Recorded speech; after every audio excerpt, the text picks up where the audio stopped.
At least 12 workers and local people have been killed over the last 6 years by police fire during protest against a coal power project in Bashkali, southeast Bangladesh. Demonstrations were also held against another large coal-fire plant in Rampal, next to the world's largest mangrove forest, Sundarbans. They led to the government describing some activists as terrorists. One of them, Chowdhury, is out on bail. He could face up to 10 years in prison for sharing his personal views on Facebook. We demanded an environmentally friendly plan that would benefit the community and not hurt the environment. And because I wrote about this issue, I was arrested under the Digital Security Act and had to go to jail for 80 days.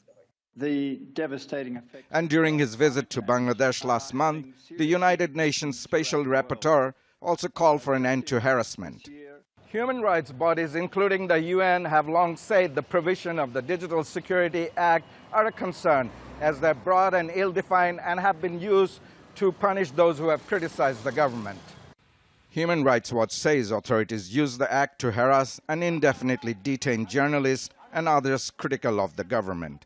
This law was formulated to bring security to the grabbers, looters, and the government-connected people who are making illegal money.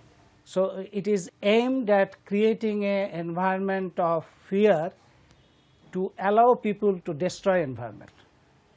More than 1,000 people have been detained under the Digital Act since it was enacted in 2018. What we are observing now is that some of the government offices are aiding the corporations in harassing the environmental activists.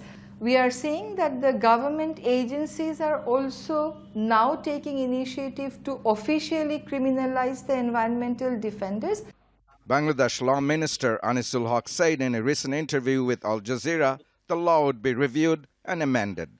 Critics say a country that is vulnerable to climate change can least afford to silence those fighting to safeguard its environment.